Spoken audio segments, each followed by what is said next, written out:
The next topic we're going to spend some time on is about the H-1B visa and what it is. Many of you have heard about the H-1 visa. It's one of the primary work visas for the United States. All these tech people you hear about, they got H-1Bs, and later on, a lot of them are able to get green cards after that. When you have a non-immigrant temporary work visa like an H-1B, it itself does not directly lead to a green card. And the employer has to submit a separate green card application. And you don't even have to have an H-1B work visa to get a work green card. They're completely separate. Other countries have a transition program where you come temporarily, and that temporary part becomes permanent.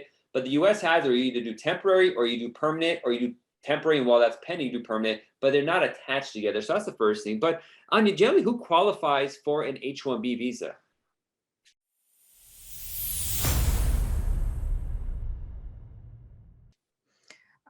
Generally, highly skilled foreign professionals, they qualify for H-1B visas.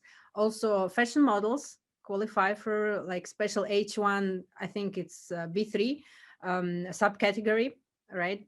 And there are a couple more, not so common. Yeah, I think the former president's spouse was that until she got her EB-1A. These are alleged. We don't know exactly. But so we're talking about specialized knowledge. It's just typically people who have four-year degrees or master's degrees as well. They get special consideration.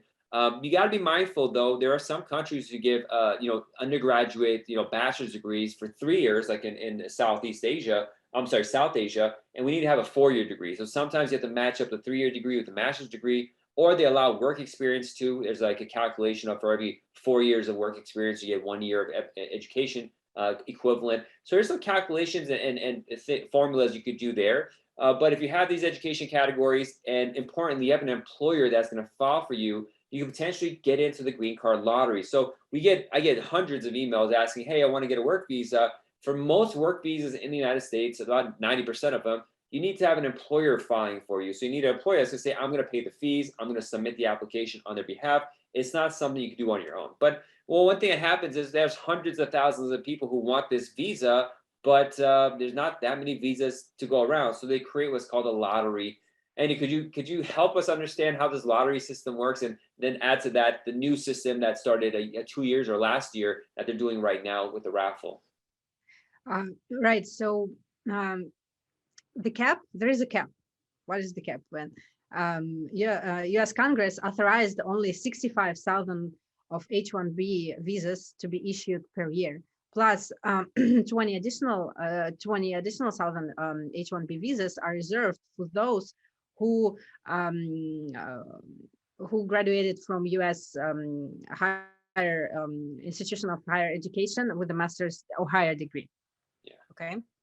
And because I believe since 2000, after 2010, I'm not sure about this exactly, but USCIS has been seeing like increased demand in this H-1B visas. Yeah. And once they see that they have more people who want to get H-1B visa and they don't have enough visas available, that's where the H-1B lottery system comes out. And since 2010, there is a like totally new process how it works. Before 2020. Before 2020, there used to be that you have to file the whole petition, and then they get selected or not selected. You have to have all the paperwork ready even before you know that you were selected in the lottery. Now they make it easier. I believe they make it easier for everyone. So now you don't have to actually file H-1B petition and labor condition applications and so on before you get selected. So first thing, I will talk about the preparation, because this is actually not the first step, but I will call it for now. First step is to register, to do the registration. USCIS announced that this year they're gonna open H-1B cap initial registration on March 1st, 2022 at 12 p.m. Eastern time. And they're gonna run it through March 18th, 2022. Yeah. One note is, if you're interested in it, you got to get started right now to prepare for it. Now, as you mentioned, like the preparation at first, it could be just paying the $10 fee that's there and submitting some basic stuff, but you don't want to submit a case if you don't know it's going anywhere. So we usually have to do a full-on, essentially do the whole case, or at least do an outline of the whole case, so that we know this case is going to go somewhere. It's not going to create a problem later on. Right. And interesting thing about H-1B that if you don't get selected, for example, this year, last fiscal, not even fiscal year, but 2021, USCIS like did 3 rounds of H-1B selection. Yeah. So even if you don't get selected first time, there are chances that you might get selected second time if the USCIS does the second or third round. Yeah, so they'll So redo again, it, say like, we don't know that. yeah, not of the people chosen, not enough submitted, so now we have more space, so we'll do it again. And it's really obnoxious somewhat. I mean, it's good if you get chosen, but they had 3 rounds last year. So, you know, in March or April, they decided, and then a couple months later, said we could get more. And then a couple months later, like in October even, they said, oh, we have more. By that point, a person might have It was quit. November. I think the third round was in November, So these people 2021. left, Yeah. yeah, and they moved on their lives, and all of a sudden they have this opportunity, but it really screws things up for them. Now, one note is we're talking about the cap right now. The cap is the limitation. There are cap exempt H-1Bs. These are people primarily who work for, you know, like research institutions or nonprofits. They like for universities, they can H-1B and not have to deal with the cap. So those are open-ended. That's possible for those. And using the word cap, there's another thing called cap gap. And this is for people who are F1 student visa holders.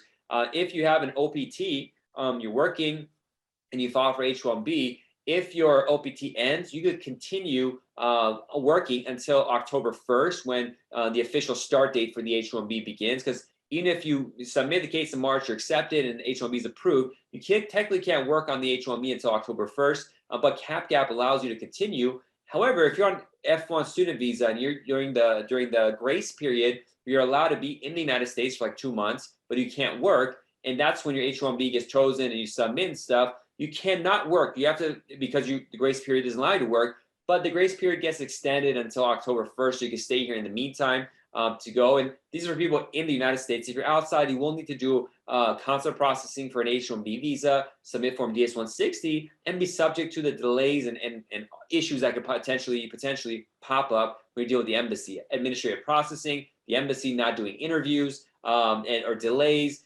There's a lot that could happen. So until you're here in the United States with the visa in hand and working, these cases are never done. And even then, sometimes someone emailed me today actually that they got a notice of intent to revoke. They say you didn't do the paperwork correctly. This isn't my case. It's someone other lawyer did it. The person contacted me, and they're like, "Oh wow, we had the H-1B working. Now we're getting a notice that it wasn't done properly, and they want to undo it by revoking it." So the issues never end when it comes to immigration. That's what we're here for, to kind of help you as much as possible, because it's a very stressful process. Thank you for watching this educational program. To get the latest videos, click the subscribe button and the notification bell icon. Also, help us help the immigrant community by liking this video and sharing it with your family and friends. You can also find us on other social media sites like Instagram, Facebook, TikTok, LinkedIn, and Twitter, where you find the latest updates on immigration news, policy changes, and tips. Be safe and God bless. See you soon.